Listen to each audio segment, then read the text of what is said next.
Hello! Today we are doing a book haul, and I know I've already said this year once, but I think I have to say it again. I think this might be my best book haul ever, or one of my best ones. For very similar reasons, I have an incredibly exciting thing to share with you, in addition to very exciting collection editions. But before we get into that, well, actually related to this, is that today's video is sponsored by the Disney Book Group because I am being sponsored by Daughter of the Deep by Rick Riordan and The Cursed Carnival and Other Calamities by Rick Riordan and collaborators for the Rick Riordan Presents line. I am being sponsored by these. You guys, I mean, don't tell them this, but you know that they didn't need to pay me to talk about these things because I love Rick Riordan. I have discovered his stuff basically in quarantine and it has become my comfort read. These are middle grade adventure fantasy books that are obviously aimed at children, but I think really work if you are like me and just need something pleasant, just fun to escape into.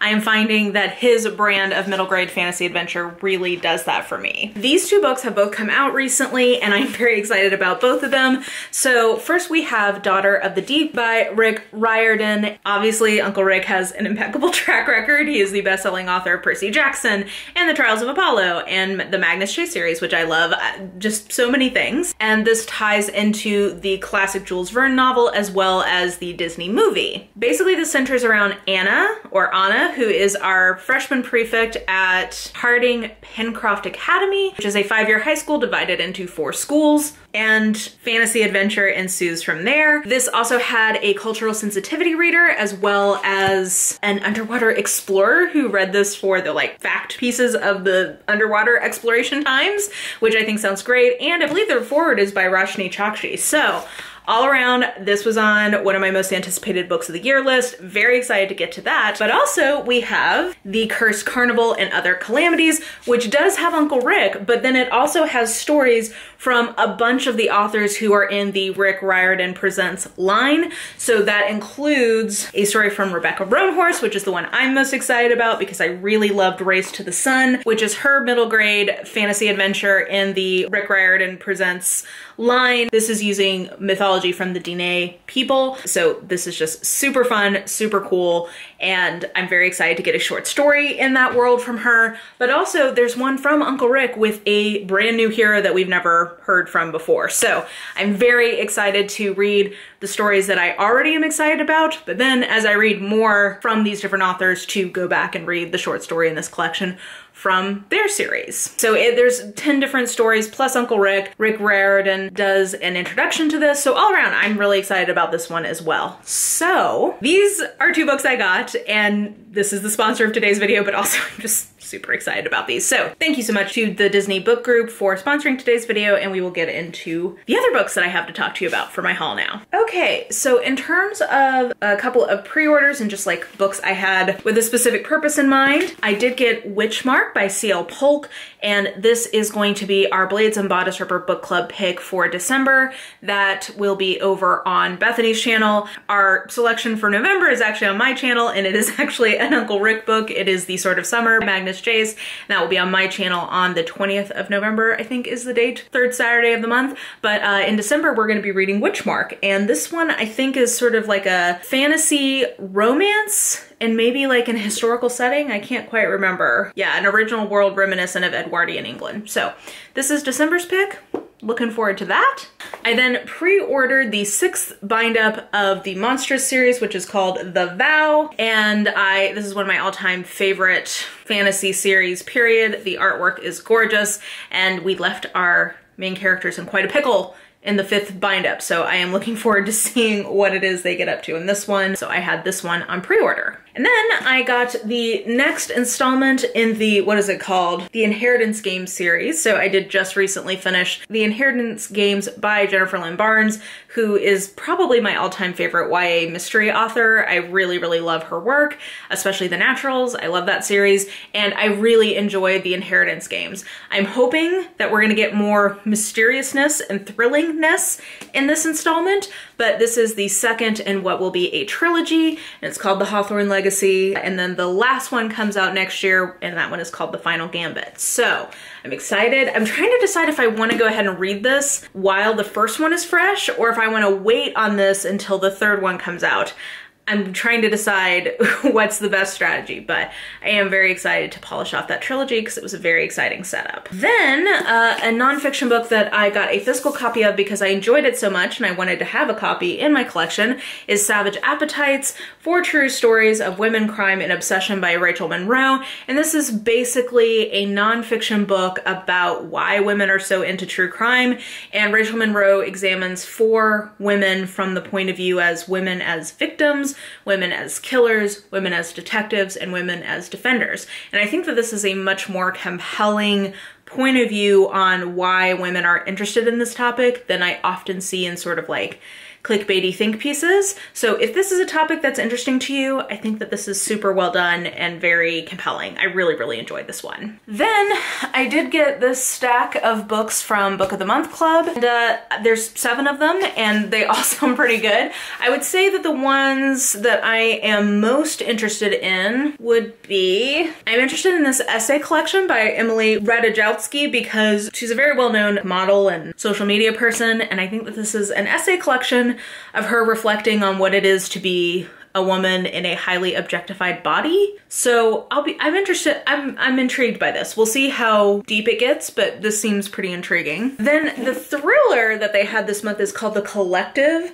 by Allison Galen. And this, I believe, is a collective of mothers of children who have been killed or are missing. And it's like they're gonna get revenge together on the killers. So that just seems like a very high premise that I'm quite intrigued by. So this I think sounds pretty good. And then I'd say the third one I'm most interested in is The Keeper of the Night by Kylie Lee Baker. And this is like a lady assassin who is biracial. She's part English and part Japanese. And she is in London, but she's like not really accepted there. She's sort of like an assassin mercenary type lady. And she's gonna go to Japan to work for the goddess of death. So I think that sounds pretty cool. So this one also is intriguing me for the kind of urban fantasy vibes of this. And then the other 4, we have Will Smith's memoir that's coming out. We have The Family, which sounds like kind of a historical fiction in the vein of My Brilliant Friend by Elena Ferrante. We've got How to Marry Keanu Reeves in 90 Days by K.M. Jackson, and this is like a rom-com friends to lovers kind of situation. Also, I believe the characters in this are a little bit older, and it's either, I can't remember if this is Black love or if it's interracial, but the heroine is Black. And then A Little Hope by Ethan Jola sounds like sort of literary fiction dealing with somebody who has cancer. So those are the other 4. These ones didn't catch my fancy quite as much, but I think that there's something in here for everyone. So there you go. And then I got like a bunch of nonfiction for some reason this month. I was at McKay's, which is my favorite used bookstore, and I did pick up these 2 used copies of some nonfiction that I think I might use in future videos. So one is called Prisoners of Geography, 10 Maps That Explained Everything About the World by Tim Marshall. This is one of 3 books about like how geography has shaped world history, and I think that this just seems like a super interesting topic. So I actually want to listen to this on audio, but I wanted a physical copy so I could look at the maps that were being discussed so that I have something I can look at while I'm listening. Then the other thing I picked up at McKay's is The Invention of Murder, How the Victorians Reveled in Death and Detection and Created Modern Crime. Sorry, the sticker was covering up the last of the subtitle. I think that this, I heard good things about this when this book came out, but also I think this will be helpful for a video essay that I'm going to put out at some point about the history of the mystery thriller genre. So I think that this will be helpful for that. But yeah, I picked this up for $6 at McKay's. And then a few other random nonfiction things. So one, I picked up The ABCs of Socialism by I forget even who. This is like a group of editors who put this out. And it's meant to be like a very 101 introduction to like what the philosophy of socialism is. And I've got a video that I'm working on long term that has to do with socialism. And I thought that this might, I was just seeing on TikTok a lot of recommendations for this book. So I thought this might be a good grounding to remind myself of like the basics of what this is, because it's been a hot minute since I studied stuff like this in school. And then a nonfiction classic by Angela Davis called Women, Race, and Class, which is about basically intersectional feminism and politics. So this is a classic of nonfiction of this kind, and I'm excited to get to this at some point. And then I guess a more like how-to kind of nonfiction pick for me was Vintage Couture Tailoring by Thomas von Nordheim. I am learning how to sew, and like on my journey where I want to get is I would really like to make myself a very fabulous coat.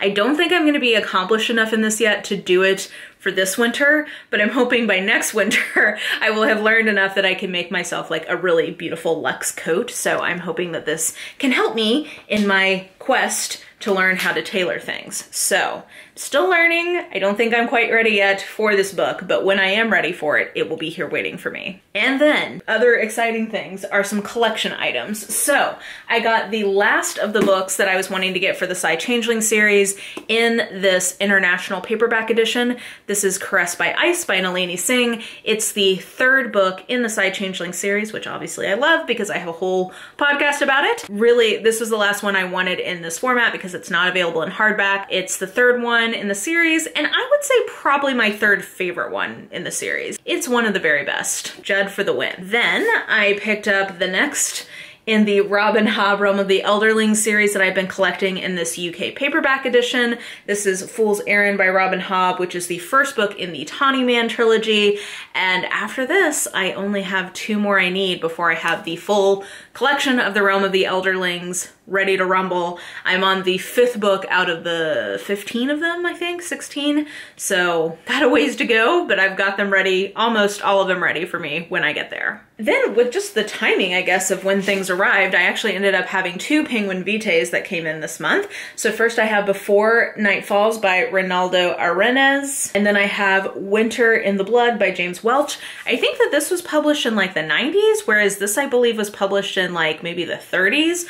So actually pretty far apart in this timeline, but that is something that I appreciate about this line, is that it brings sort of like lesser known literary fiction classics, or like things that are coming into the classics canon of American literature to my attention, because I don't feel like I'm all, like American literature hasn't traditionally been my favorite. So I'm actually enjoying collecting these because at some point I'm gonna like make it a project to go through and read all of them. But these were the 2 that came in this month, and they're very lovely. I'm excited when I do my new classics collection video, which I think is going to be coming out sometime later this month. I'm excited to show you guys all of these in the collection that I have gotten so far. Then I got a new Penguin Clothbound Classic. Now, this is an interesting one. It's the Penguin Book of Christmas Stories, which is edited by Jessica Harrison. It is a short story collection of classic Christmas short stories.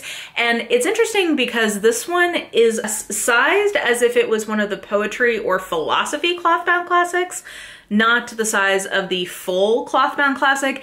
I find that they do this occasionally. Like, I'm not sure how and when they make these decisions about which size they're gonna use, but anyway, it sits on the shelf now with like my philosophy and poetry clothbound classics, and it is very Christmas Noel appropriate. Coralie Bickford Smith, I believe, is the illustrator. Yeah, Coralie Bickford Smith, this is another one of hers, and I'm always a sucker for the clothbound classics, what can I say? And then, drumroll please, we have some LitJoy Crate Jane Eyre goodness. So I got 3 things in the new LitJoy Classics release for Jane Eyre. I got this necklace, which is a bird and then one of the most famous quotes from the book, which is, "I am no bird and no cage can hold me," I think is what it is. I almost got this tattooed on myself at some point, but that's a whole other story. But this is a beautiful necklace, and I really actually like the length for layering. It was shorter than I thought it was gonna be, but like that I think is actually kind of a good thing. So I did get the necklace because I thought it was beautiful. I got this round of notebooks. So my mom had gotten me the Pride and Prejudice ones for my birthday, and so I picked up the Jane Eyre versions of these notebooks. This one is my favorite. It's Rochester and Jane. As a reader, I married him, but it also has like, you know, the infamous candle bed situation, and poor Jane at the awful school. So these beautiful notebooks. The problem is now I have to figure out like what occasion merits me using this beautiful notebook. It feels like it's gonna have to be a very momentous occasion to merit using such beautiful notebooks, but I'm sure I will find that eventually. And then most excitingly, most importantly, we do have the actual book. So it is in this beautiful slipcase with Rochester on one side and Jane on the other.